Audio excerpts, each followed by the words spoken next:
Well, yes, indeed. Thank you, Mark. Well, unfortunately, I didn't have time for his the Accountant General's report. Auditor General. Auditor General's report. Right. So maybe he will do something about it or with it much later.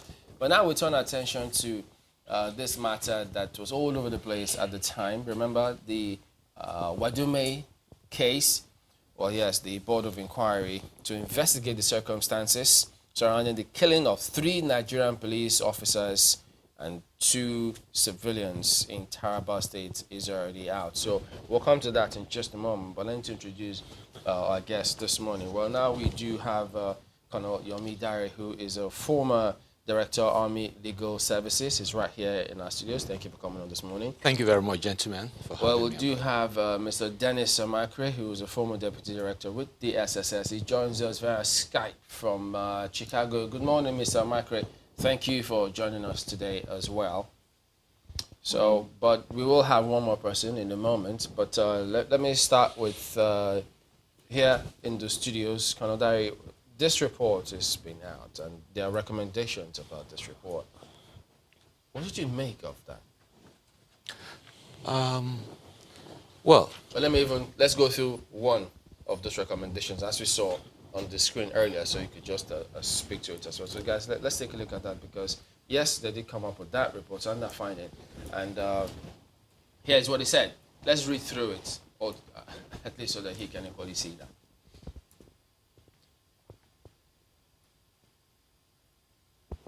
Okay, so, but then they made recommendations, recommended punishment for some other persons. Yeah. So what did you think of it?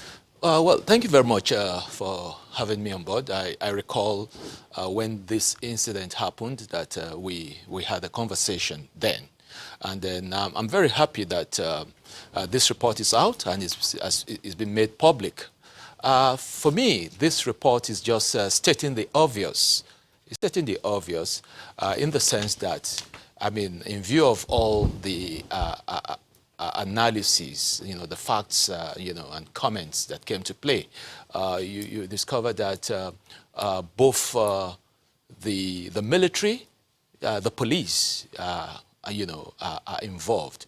There has been complacency, along the line, and I'm glad that this report has come out with these facts. A lot of lessons, to be taken to heart here.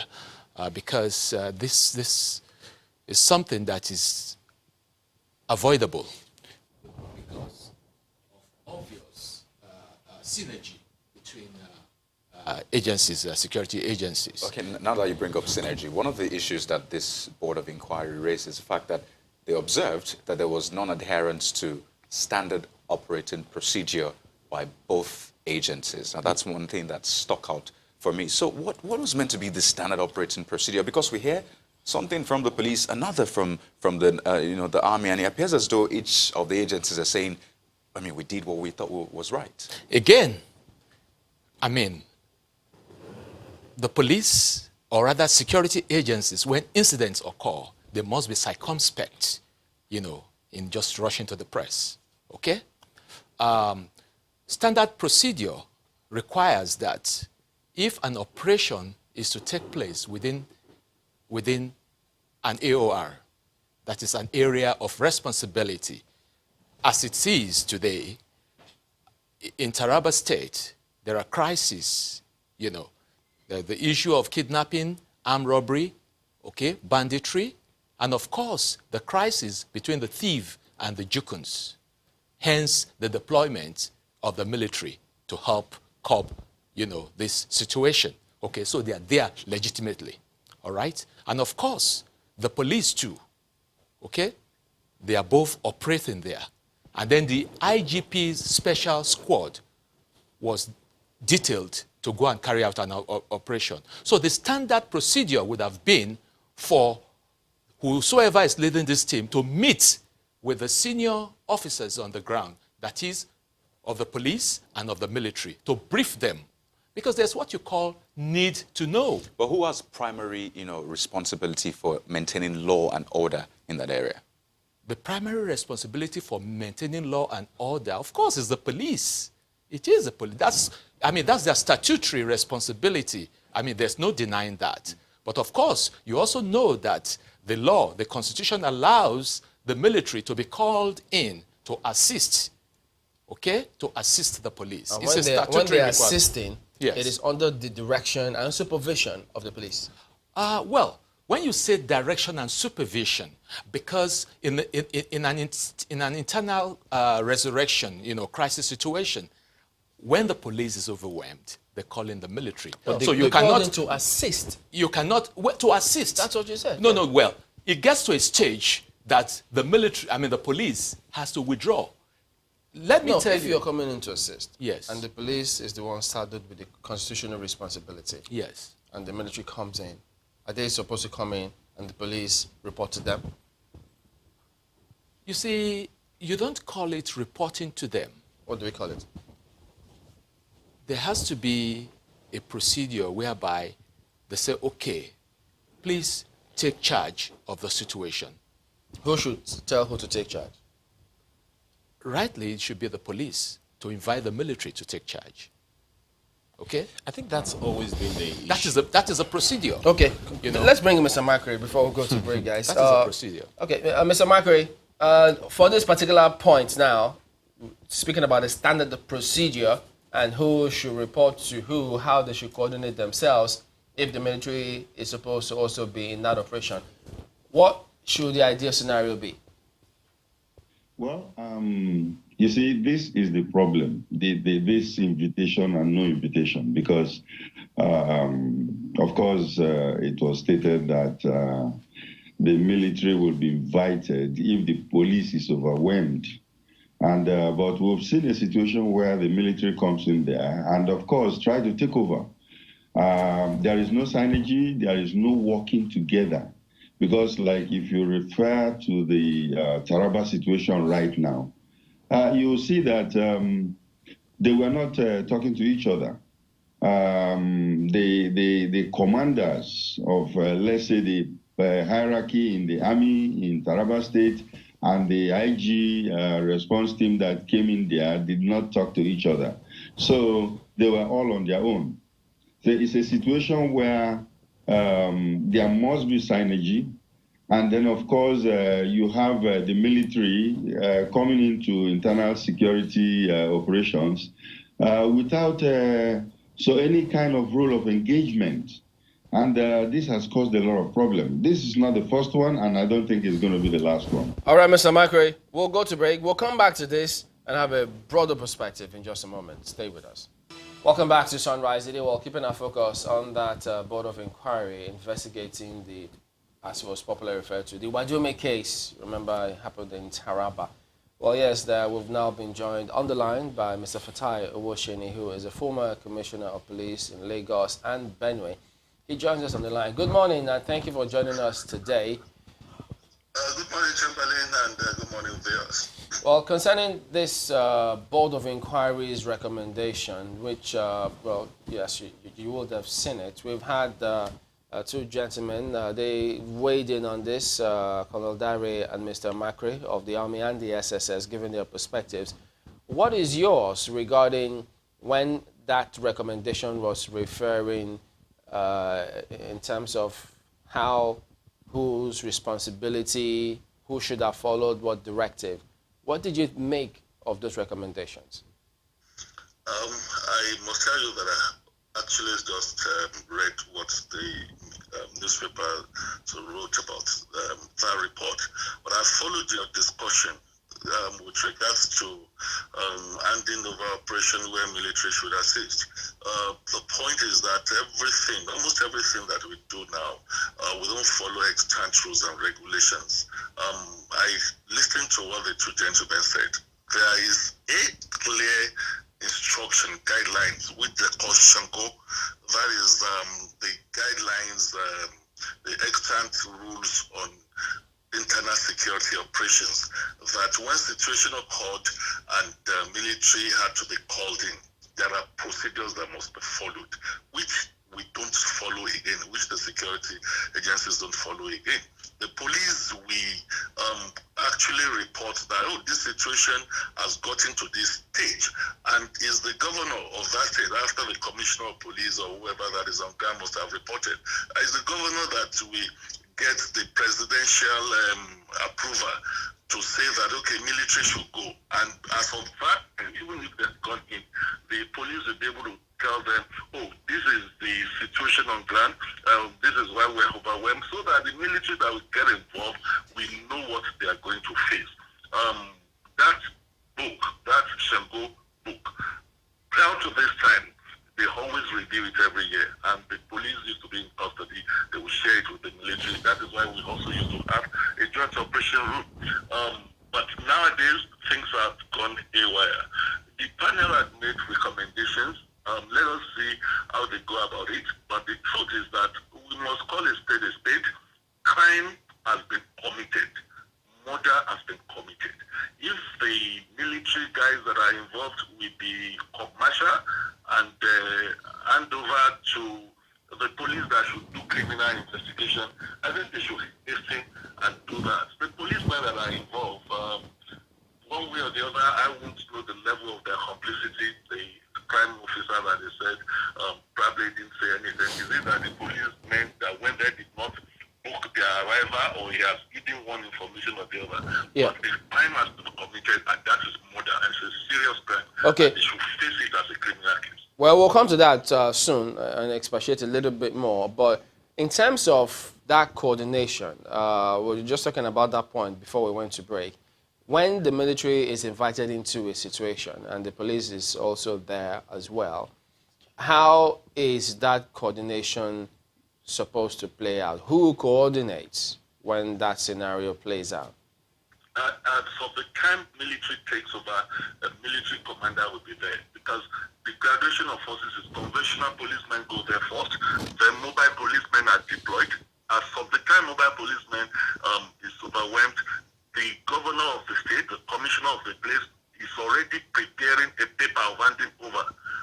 And in the, as per the rules, the presidential instruction must come. But nowadays, we have states where they are already military stated there. So when that is happening, the police will be withdrawn to the back. It's not as if they will go, because at the end of the day, it will end up with the police.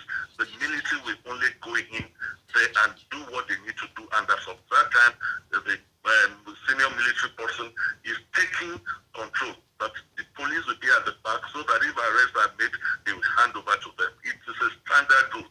But nowadays, the rules are not followed. The book, the Shango book, the IS operation has not been reviewed for a very long time. Even then, we do have a kind of simulation. Till today, we have this cause at Gaji, where policemen joined with the military. It's for this purpose.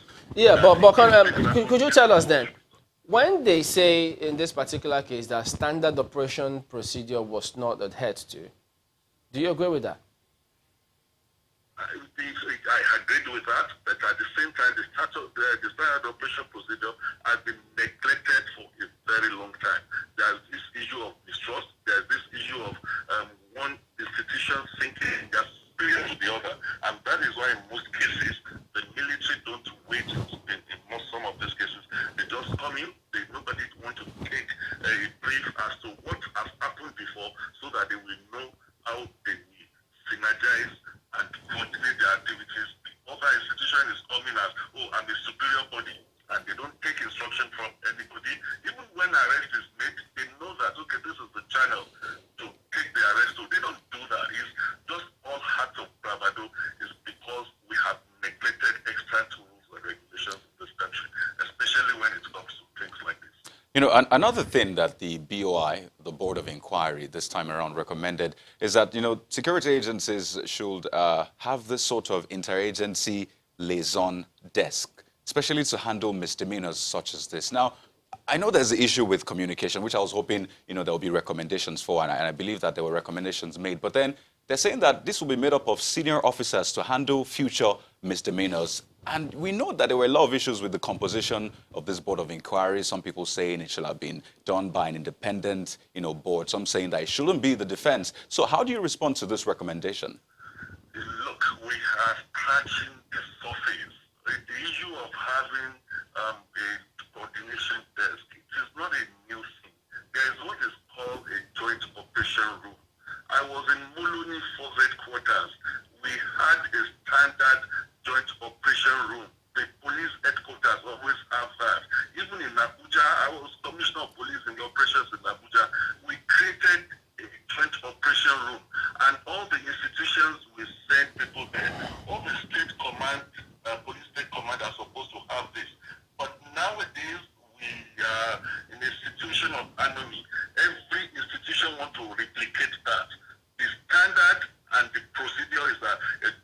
operation room is at the police headquarters because the police has the primary lead role when it comes to internal security. So each of the agency, the military especially, will send their men to the place.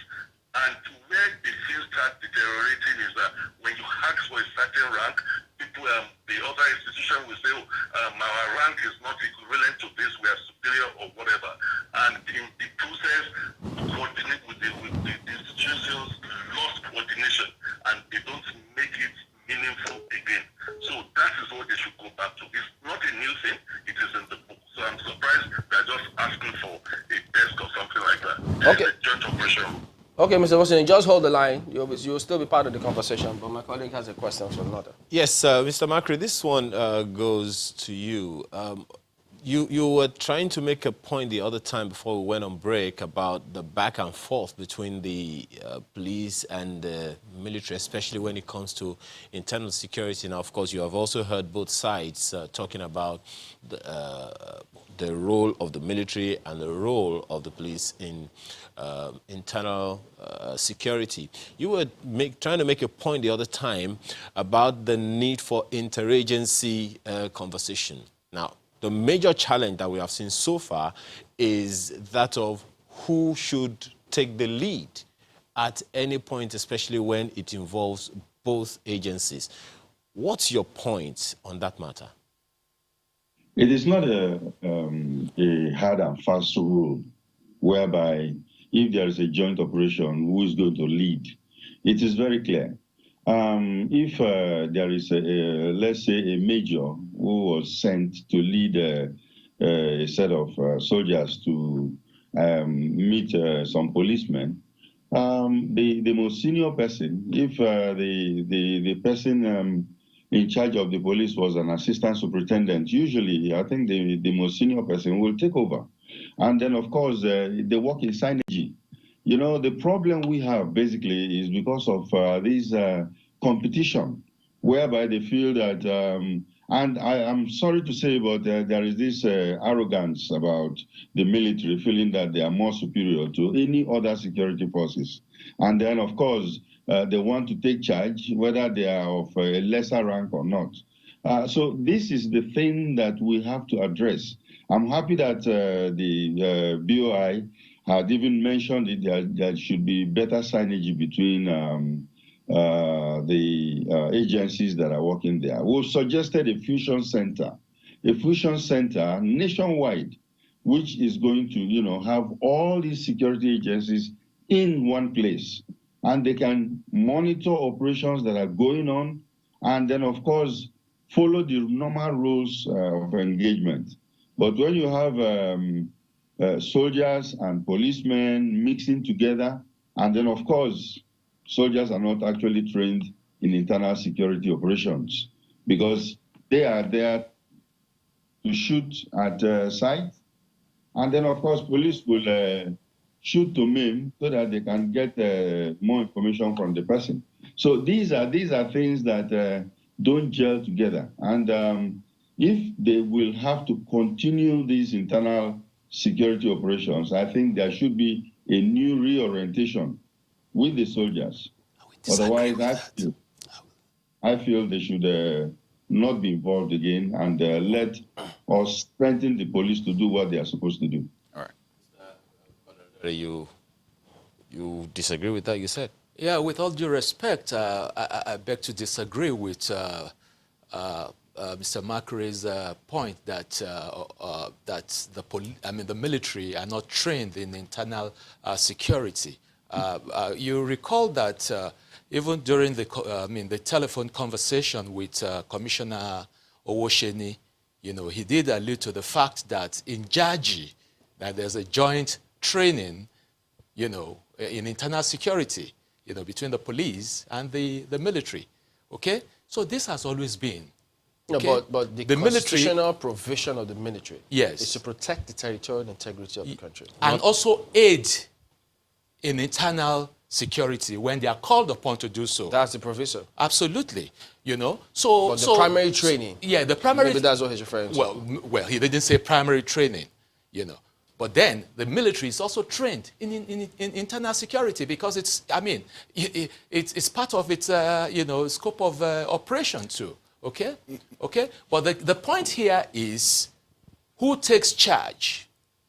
Once the military is called upon and in the heat of the crisis. Should it matter, Colonel Dario, who takes charge when the lives of ordinary people are concerned? Should it matter who takes charge? On the one hand, something that Chamberlain made reference to is that Yes. the primary responsibility of internal security goes directly to the police. Absolutely. The military is oftentimes called to assist. Assist. Yes. Assist. So why should my assistant take the lead? No. What we're saying here is that Forgive me if it sounds pedestrian, but I mean, it's just reasoning here. Well, let's look at the Northeast crisis, for example. You know, it started like crisis, okay? But there are two different scenarios. Well, yes, you will say Because there are in this case, Yes. you know how it was. They had Yes. arrested the person, the people. They were all in the vehicle. Yes. The police say they identified themselves as police officers. They passed the first checkpoint, the second. Upon return, Yes. after they had passed the first, before they opened fire. Yes. So circumstances completely different. Well, gentlemen, please mark my words and don't get me wrong here. I am not in any way saying that killing was right. Please mark my words. It's wrong, it's condemnable, it's unacceptable. I mean, it's very, very obvious that there was, lack of synergy, there was complacency, okay? And I do support the fact that, those involved should be investigated. And if found guilty, they should be so dealt with. That's I stand for. But again, there are issues, because I read that report. Let's look at it this way. I mean, this even involves the police too. Security agencies must be circumspect in the way and manner, they welcome, they receive logistics, okay, from individuals. What do you mean logistics so that we can be on the same page? The civilians can understand right? Logistics. I know it doesn't mean by way. Well, I mean, I was following that report, okay? The Wadume man, I mean, it was alleged or said that he was always, offering assistance, probably helping, to fuel vehicles, to support the operations of the military and, of course, of the police too, okay? So what I'm saying here is that security agencies, it's the work of the government, because let it not sound like a Greek gift. I don't know if that's the right word. Such that when it comes to exercising or performing their responsibilities, they will be influenced. Okay? Okay. Yeah, but Mr. Washington, if we could just bring you back into this conversation. Well, yes, it's clear from what he says that whoever is culpable, they have to be investigated. I think the report also indicated that, yes, they have to further investigate those persons who were there.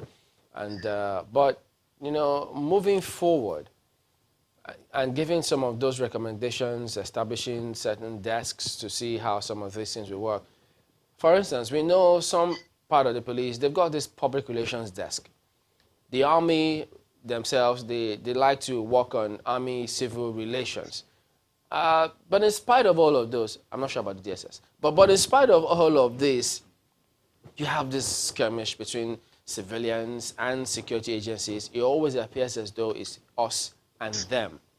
Now, these recommendations, do you think that this will forestall any of such similar incidents playing itself out again? Because there are those who are already suggesting that, look, as a result of this now, the police and the military see themselves, in the manner of speaking, and for want of words, as enemies.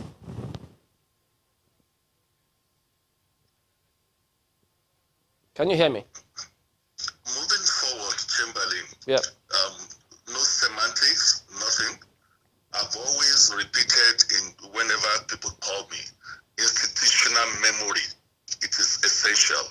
I keep on repeating it. There's an internal security operation guidelines, which is called Shango. They should revive it. The police headquarters still have the joint operation room. They should man it as it should be manned. The procedures are there. All these things we say, even with the simulation that we do, even when police send people to military school for these joint courses, a different thing happen on the ground, and the leadership of the institutions know that when most of the junior ranks come out, it's a situation where an army person will say, I am not trained to salute a policeman, which is very, very wrong. Even when the police are called, all whatever due respect to them, they will not reciprocate it. Not until when the uniform institutions, the police, the military, DSS know that what we are all to do is to know that the Constitution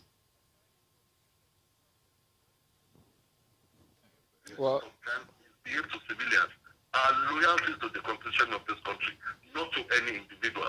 Once you recognize that the loyalty is to the Constitution of this country, you will not misbehave. You must remember that you are going to go out tomorrow. This person finds himself in the police because he wants to join police.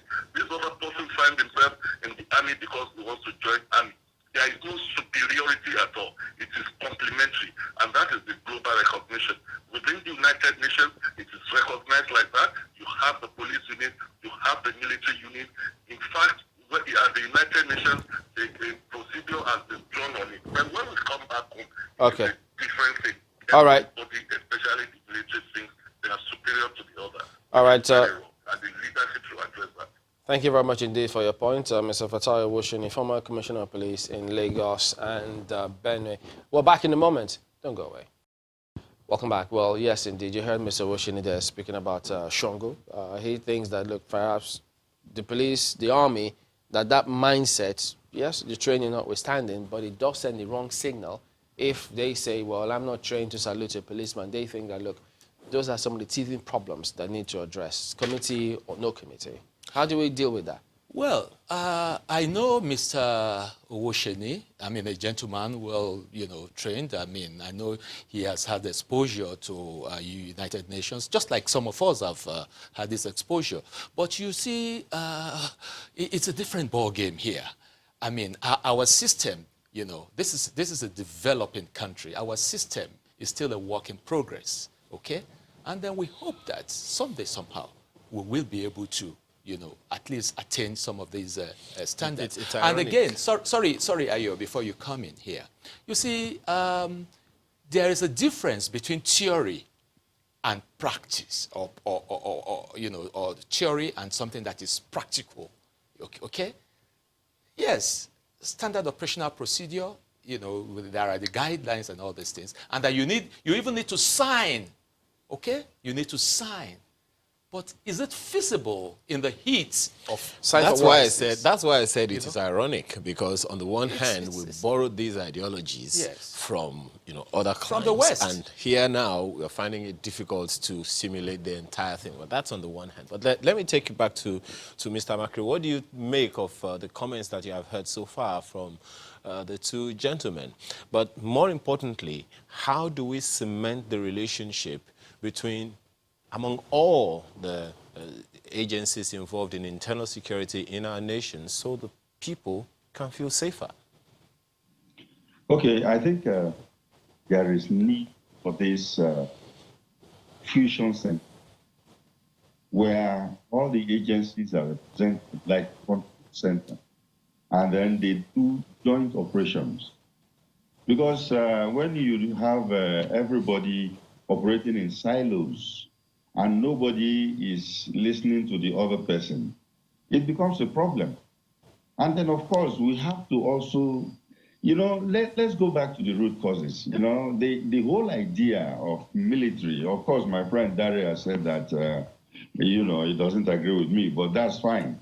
But we know that the whole idea of military taking part in internal security is a temporary situation. It's not a permanent situation. And right now, in 32 states of this country, we have military people involved in one kind of duty or the other. Why don't we strengthen the police and let the military go back to protecting the territorial integrity of this country? Now, if you look at the Northeast there, we have a dearth of personnel. Okay. able to do that. My apologies, Mr. Margaret. We're out of time, but don't worry, this is a going concern. We're always going to revisit this at some point in time. Mr. Dennis Omakwe, former Deputy Director with the SSS, joined us from the US. We also had Colonel Yomi Dare here, former Director, Army Legal Services. And then we also did have Mr. Fasayo Wosheni, Commissioner of Police in Lagos and Benin. So we're hoping that they'll be able to sort all of these things out, logistics or not. Appreciate your thoughts this morning. Thank you very much. So that is the show today. Thank you all for watching. We'll see you tomorrow. I'm Chamberlain Uso. I'm Kayode Okikelu. I am Ayo Makine. Have a wonderful day. One more. Will it be from Abuja? We don't know yet. Well, thank you so much for watching, and I'm happy to be we'll back. do with I'm the not welcome, Yusuf. Interpretation communication. Have a good day. And opinions expressed by guests on this program are those of the maker and do not reflect the views, opinions, and endorsement of Channels Television.